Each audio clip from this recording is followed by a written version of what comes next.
Morning. That's pretty loud, isn't it?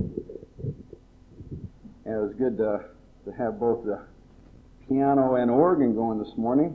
I appreciate Marilyn jumping on the organ here this morning, and she's been doing some practicing. I think it really kind of filled out the sound, didn't it? It's been a long time since we had Mrs. Southwick playing that for us. Let's turn in our turn in our Bible to Acts chapter 25. That's my normal line there. Turn in our hymn books. Acts chapter 25. Now we're going to be going through all the book of Acts, and we have been going chapter by chapter. Right now we're on chapter 25. I always get myself tied up in background studies, and Tim Malone called me yesterday. He says, "Well, you think you're going to get through the introduction today?" Well, yeah. I'll tell you what. I decided what I'm going to do is I'm going to do this a little bit different here today. What we're going to do is I'm going to read through the whole chapter, make a few comments as we go through. Then I'm going to back up, and then we're going to go through and make some personal applications. So we're going to start out by reading chapter 25, and we'll stop here and there.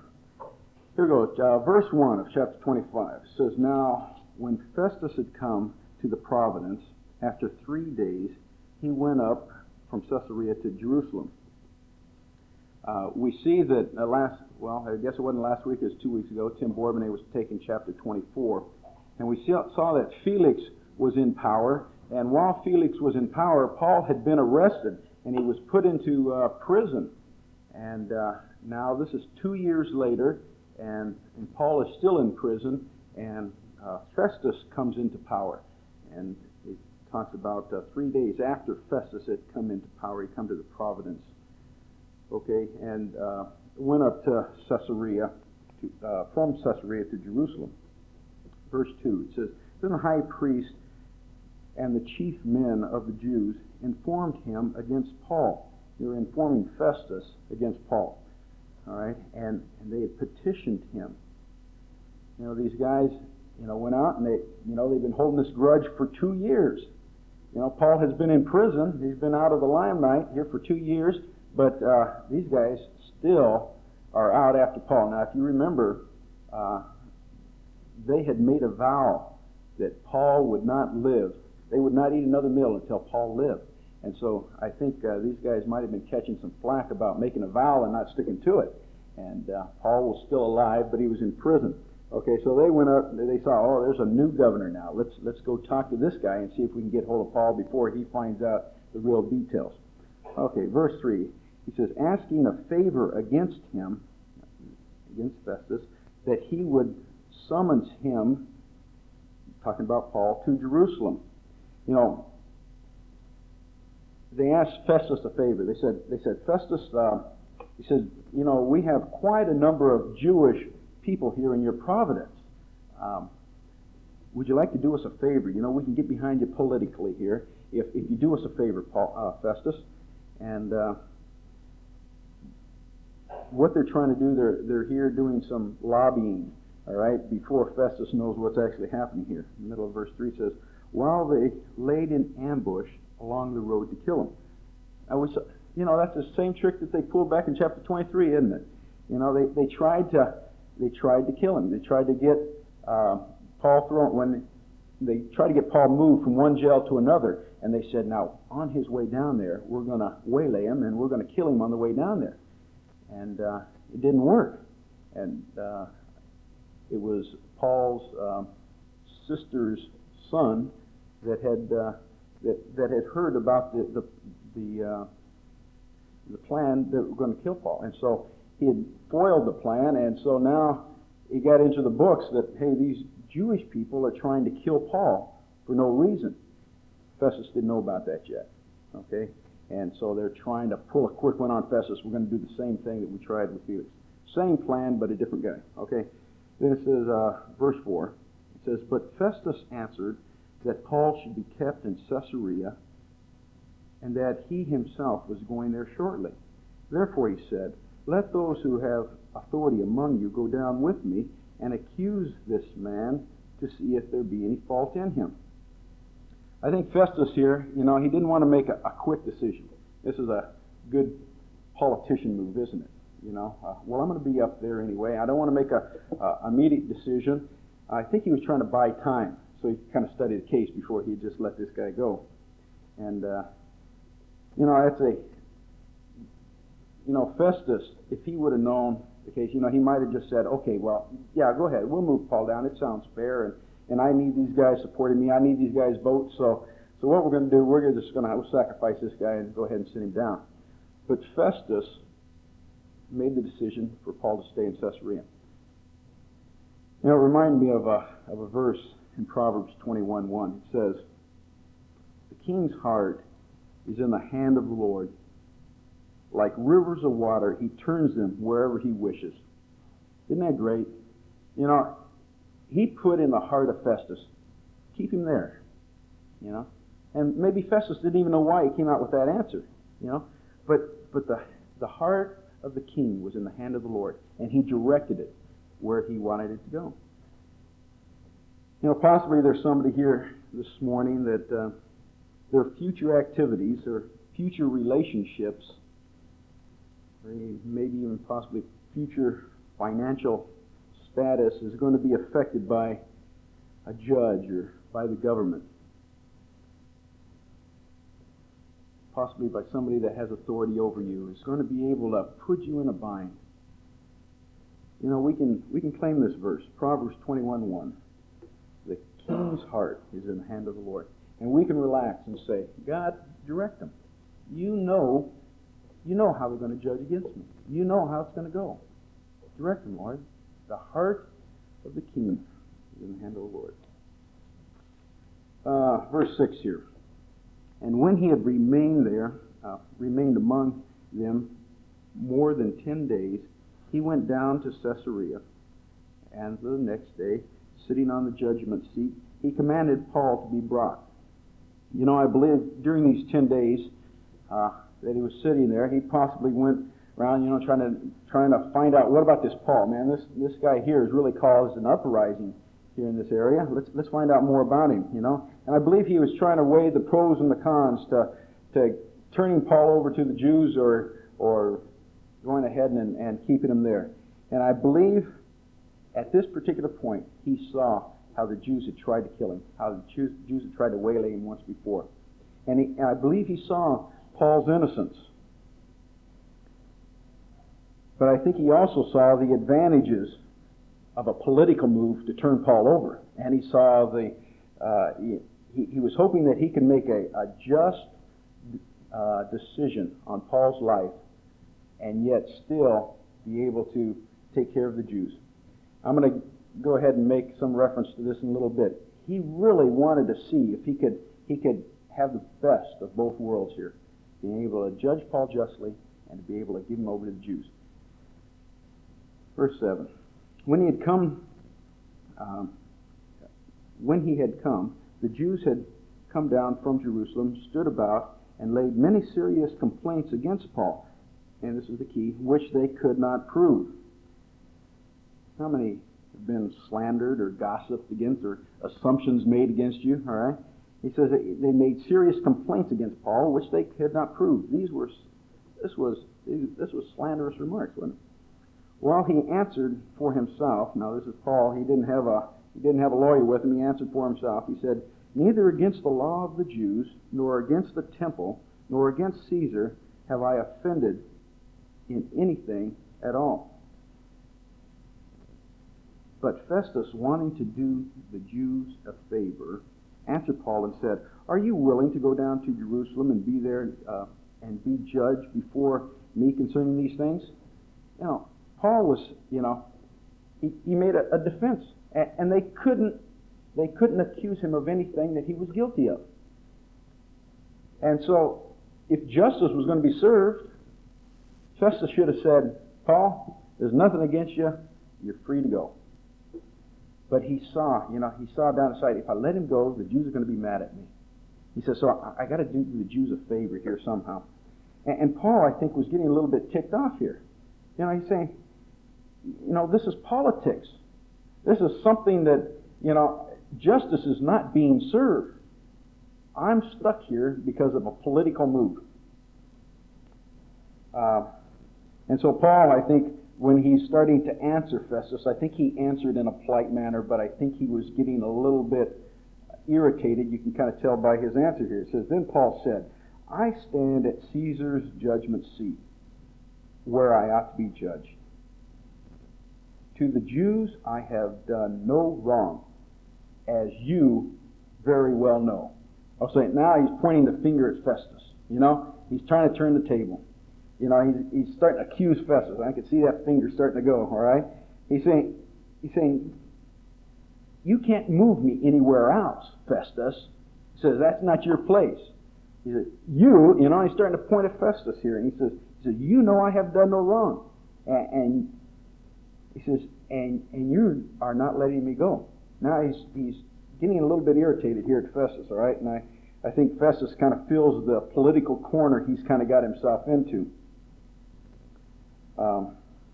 At verse 11 it says, "For if I am an offender or have committed anything worthy of death, I do not object to dying." He's telling Festus, "Festus, you call it. Either I'm guilty or I'm not guilty. Now, whether you say it here or you say it down in Jerusalem," he says, "justice is being served here." Okay, and then he reads on. He says, "But if there is nothing in these things which these men accuse me of, no one, not even you, Festus, no one can deliver me to them. I appeal to Caesar." Now, this statement here, it says, "I appeal to Caesar," and a lot of you may not. Reading this thing over, I've kind of come up with I don't want to say my opinion, but yeah, it is. I really believe that Paul was saying, I appeal to justice. Caesar has set up this court system. This is justice. I appeal to justice. I appeal to Caesar's justice that he set up here. All right? He hadn't said that he appealed to the ruler, because Augustus, it said the Caesars were the people that were over the people there. He's appealing to justice. It says in verse 12, and I'll explain why here in a little bit. It says, verse 12, "Then Festus, when he had conferred with the council, answered." Now I think Festus had the finger pointed at him, and he's getting a little bit defensive himself. So he says, "Okay, well, you have appealed to Caesar." He says, "To Caesar you will go." And I really believe what he was doing here, he was taking Paul's words and he was kind of twisting them a little bit. Paul was saying, "I appeal to justice," but Paul used the word Caesar. So he says, "Oh, you want Caesar? Then Caesar you go." Now, this is a good political, for those that are going to be running for office, pass the buck. You know what I mean? But, if you can find somebody that makes a slide in the words, well, try to use it as a wedge, and get between it. So I believe he says, "To Caesar you will go." So it's a good political maneuver. He saves face, he's going to pass the buck on somebody else. So he doesn't have to face the Jews with this decision.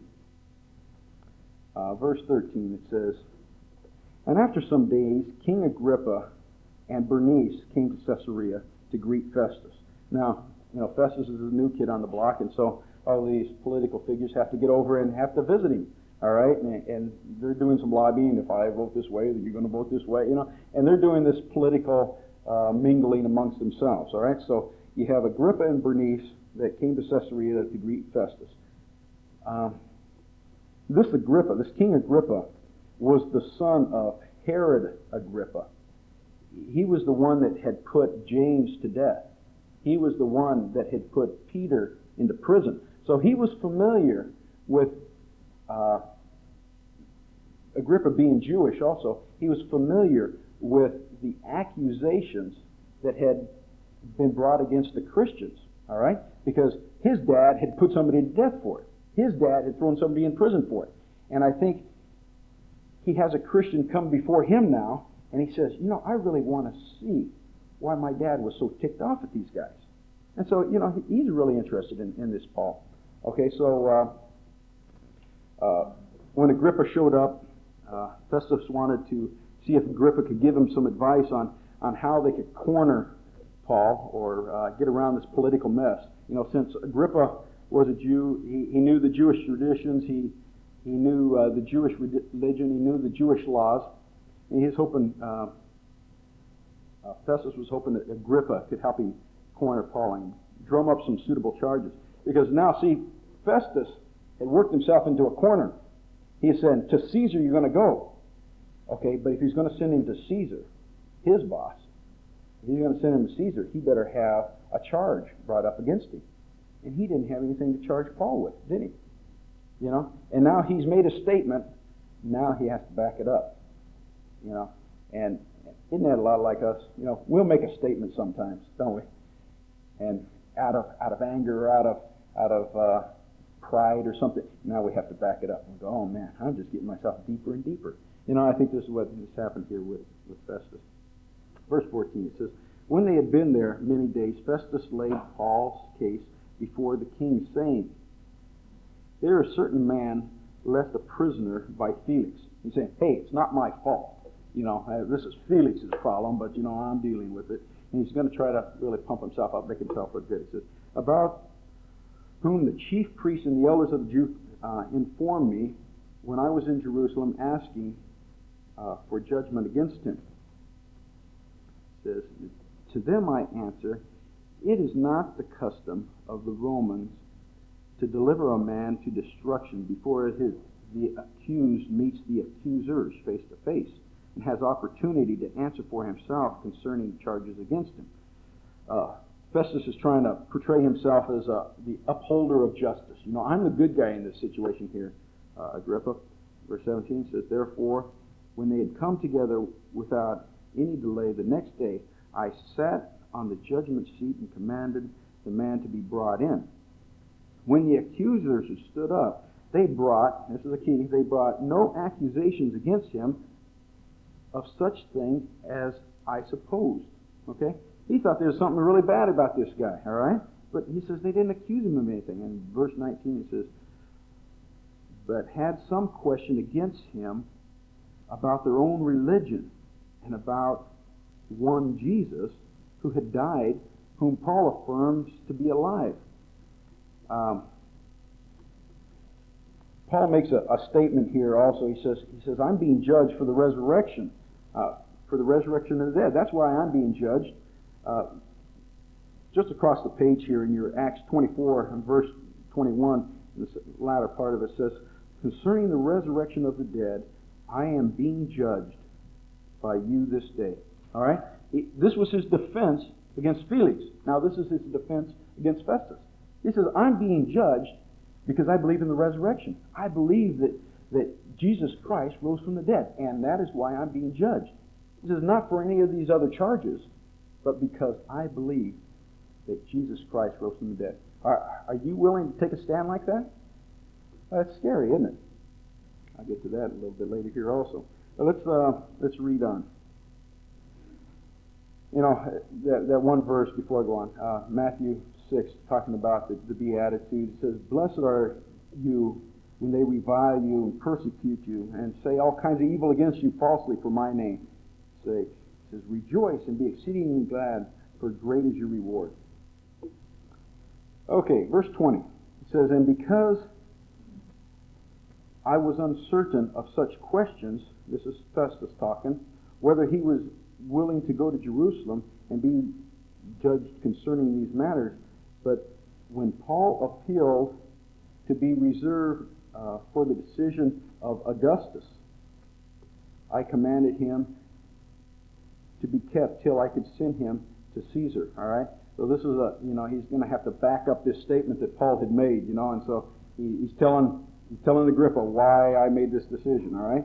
He says, verse 22. Then Agrippa said to Festus, I would like to hear the man myself. And he says, tomorrow? And he said, you shall hear him.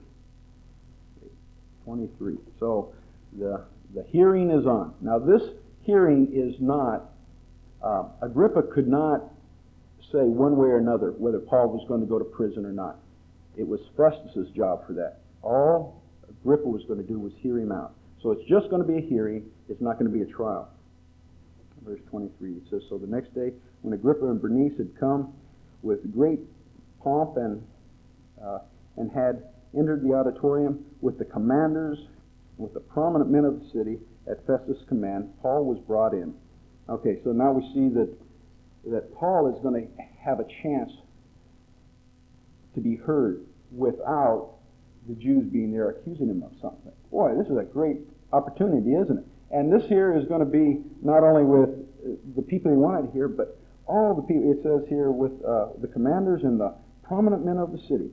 So we see here we have Bernice and Agrippa, and we have the commanders of the city. We have prominent men. We have Festus and a who's list in Caesarea. They're going to be sitting there. It says, and Festus said, King Agrippa, and all the men who are here present with us, you see this man who's about you. I'm going to read on, but what he's doing, he's just repeating what he just told Festus here and what had happened earlier in the book. For the sake of time, I'm going to skip over the last part here. Except for the last verse. It says, for it seems to me unreasonable to send a prisoner and not specify charges against him. What he was doing, he was asking them to help him drum up some charges against Paul, because he needed to be able to accuse Paul of something. There again, that verse in Proverbs says, the king's heart is in the hand of the Lord. Like rivers of water, he turns them wherever he wishes. Paul was going to get a chance to tell why he believes what he believes. And next week, you're going to hear his defense. Isn't that great? I'm going to leave you hanging. Okay? Next week, it's going to be in chapter 26, and I believe Tim Malone has the good chapter here. All right, Tim? I want to back up just a little bit here now. Now I'm going to go back to my introduction. All right? Chapter 24. Now I'm going to read some of the verses, and then I'm going to come back and comment. Chapter 24, and we're going to start at 22. It says, but when Felix heard these things, having a more accurate knowledge of the way, he adjourned the proceedings and said, we're going to close them and we'll listen later. And he says, when Lystra, the commander, comes down, I will make a decision on your case. He postponed it. So he commanded the centurion to keep Paul and to let him have liberty, and told him not to forbid any of his friends to provide for him, or to visit him. And after some days, when Felix came with his wife Drusilla, who was Jewish, he sent Paul and heard him concerning the faith of Christ. Okay, so he brought his wife and they sit down with Paul. Verse 25, it says, now he reasoned about righteousness, self-control, and the judgment to come. And this little phrase here says, Felix was afraid to answer. I believe Felix knew that Paul was right. Felix knew the truth. All right?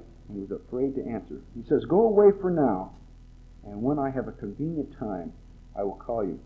Meanwhile, he also hoped, this is another key point, meanwhile he had also hoped that money would be given to him by Paul, that he might be released. Therefore he sent for him more often and conversed with him. And this here is what led into chapter 25. It says, but after 2 years, Pontius Festus succeeded Felix, and Felix, wanting to do the Jews a favor, left Paul bound. I try to put myself in Paul's shoes. Okay, he's been stuck in this jail for 2 years. He's been sitting there for 2 years. And it says Festus came to him on a continual basis.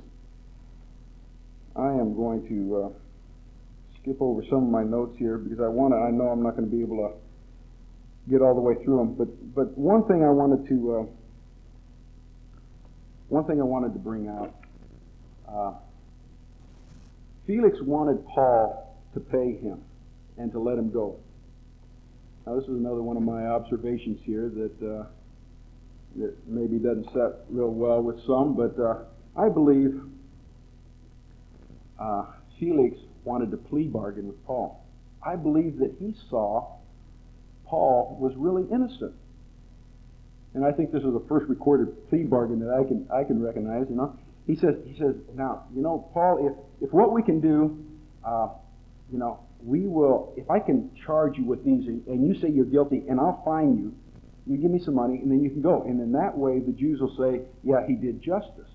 And Paul says, no, I'm not being tried for these things. I am being tried because I believe in the resurrection. And Paul would not bend to a plea bargain. He says, this is not right, Felix. He says, I'm not going to agree to that. If I have to stay here in jail, I'll stay here in jail. If I have to die because I believe that the resurrection took place, he says, I'll die for that. But I will not agree to a false charge. There's a lot of times we try to compromise, don't we? Say, but Paul, it's just something really simple. I mean, just say, yeah, you did. Give him some money and get on with the Lord's work. We can't do that. Do we have convictions, or do we just have strong beliefs? I really believe Paul had a conviction. He says, this is what I believe the truth is. This is the truth of God. And I have a conviction. I cannot change a conviction. I can change a strong belief, can't I? Now we look at ourselves and we say, are these areas that I believe, and Christians do I believe these are these convictions to me, or are they just strong beliefs?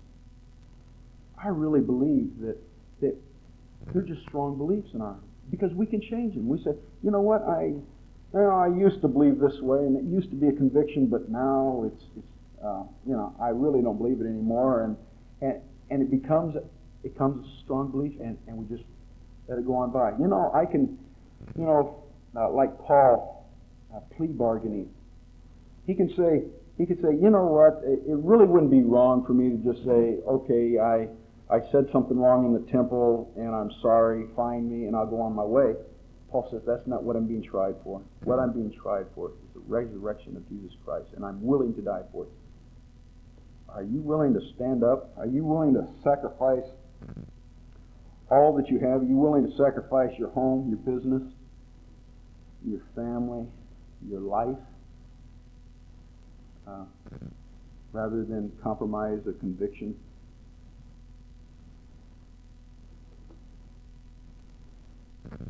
Let's get back to some of the other points here I wanted to kind of bring out.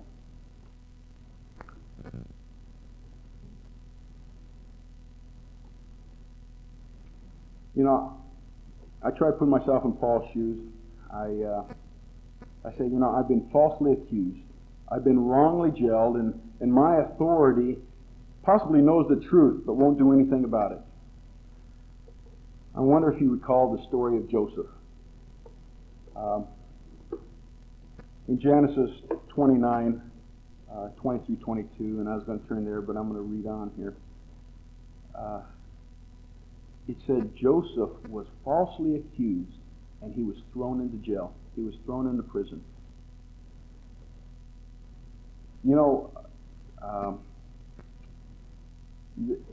There's a movie out called Fiddler on the Roof. It's a little play. It's musical.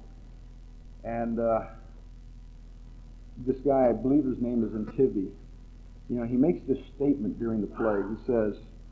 He says, God, he's talking to God all the time through the movie. He turns around and he's talking to God. And he says, God, he says, I know we're your chosen people, but would you choose somebody else once in a while? It was a little bit humorous during the movie. But, there's a lot of times we say, God, why me? Why right now? Why jail? Why this? We read in Isaiah 55, it says, my ways aren't your ways. My thoughts aren't your thoughts. My thoughts are higher than your thoughts. My ways are higher than your ways. In our ways we say, when I do right, I'm rewarded. When I do wrong, I'm punished. But when I do right, and something unfair happens to me, you say, God, this isn't your way. And my idea of God's views really get confusing.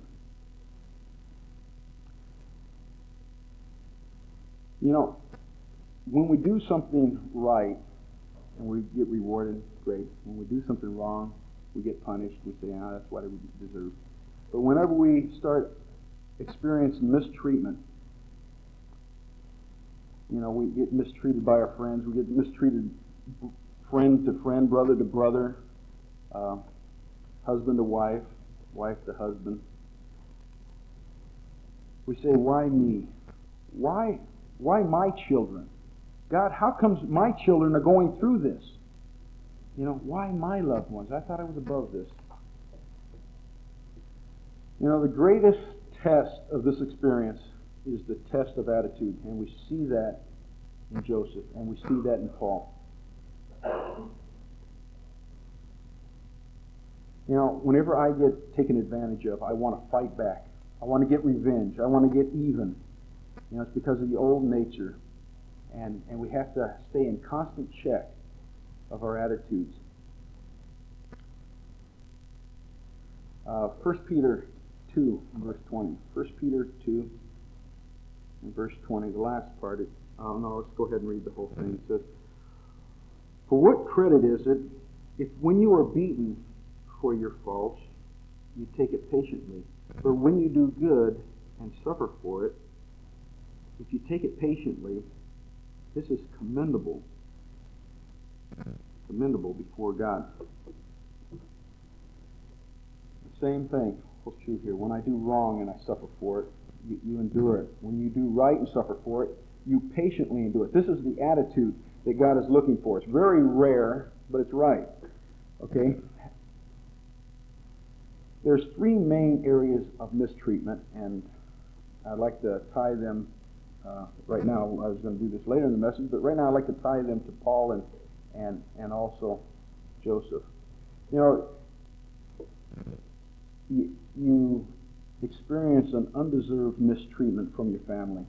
Your wife or your husband has put you through school, and you turn around and you leave her after you got your education, and you go on. We've seen a lot of that. We've seen your husband and wife, how they treat each other in the marriage. You say, I'm being mistreated. See Joseph being mistreated by his family. See family members here in the local church treat you with contempt. You say, God, I don't deserve this. I don't deserve this. Well, we experience an unexpected restriction from our life's plans. You may desire a position of responsibility, but because of unfounded statements or assumptions, you can't achieve what you said that you really want to do. Or possibly a physical abnormality or an accident causes you to be handicapped, and your ability to serve God in the way you really want to. An unexpected restriction from life's plans. Say, God, this isn't fair. Why am I experiencing this? We saw Paul and Joseph going through this. And then untrue accusations from people. The hard thing about this particular area is it's not so much the accuser. It's those that hear these accusations that don't know any better. And it's just as hard to pick up those accusations as it is to rake leaves on a windy day. You just can't get them all in. We see Paul and Joseph of the Old Testament experience all these. They're both put in jail. They're both put in for 2 years. Joseph even had some of the people that he helped out in there, still turned on him. Have you experienced mistreatment? Do you feel that you've been put on hold? You say, God, you can't use me right now. Undeserved mistreatment from the family, unexpected restriction of life's plans, untrue accusations from people.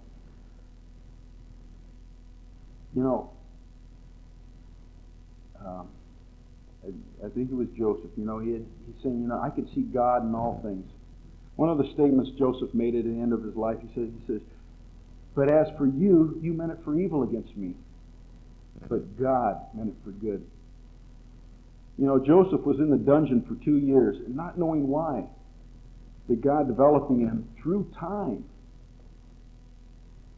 developed a deep wisdom that was needed to be a great leader. You know, Moses was in the desert for 40 years. And he sat there for 40 years, not knowing why. But God developing him through time again, a deep wisdom that he needed to be a great leader. Psalms 119, and I'm going to finish up with this one here. Psalms 119.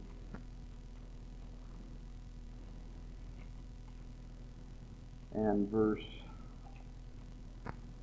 71.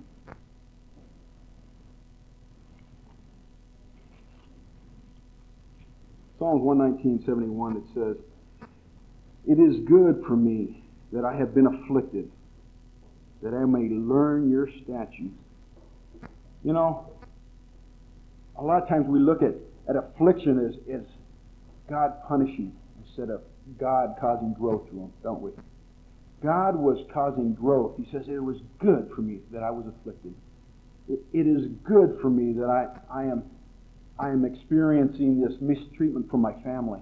It is good for me that I'm experiencing these restrictions from life's plans. It is good for me that these accusations or assumptions have been made by other people against me. It is good." We can't understand it. God says, "My ways are not your ways. My thoughts are higher than your thoughts."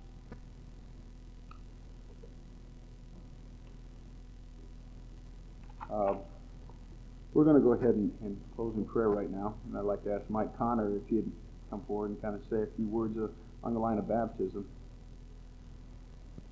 But this morning I'd like you to look at yourself and say, how am I reacting? You know, that is what God is really looking for. He is looking for the attitude, as we read in 1 Peter. He's looking for the attitude of recognizing Him in control of our lives. And Him being the master designer, instead of us trying to run it ourselves. You know, I wanted to get into Paul having these convictions, and he couldn't change them because of one of the verses he had written in Romans 12:1. It says,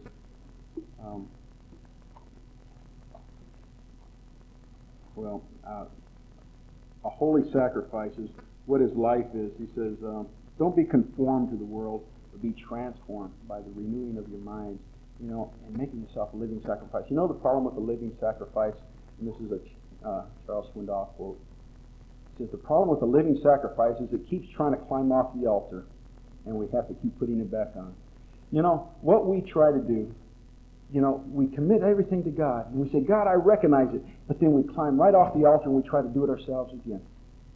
And it's a continual thing. We have to continually be getting back on that altar and saying, God, I turn it all back over to you again. Help me to recognize that you have all things in control. Let's bow in prayer.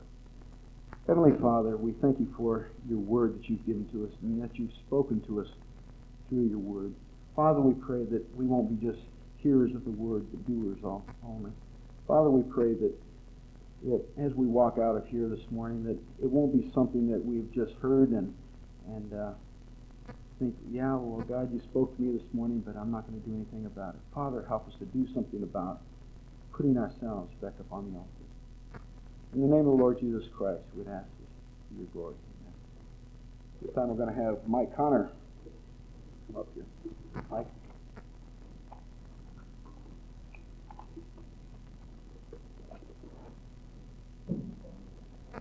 Sure. No, I'll do it.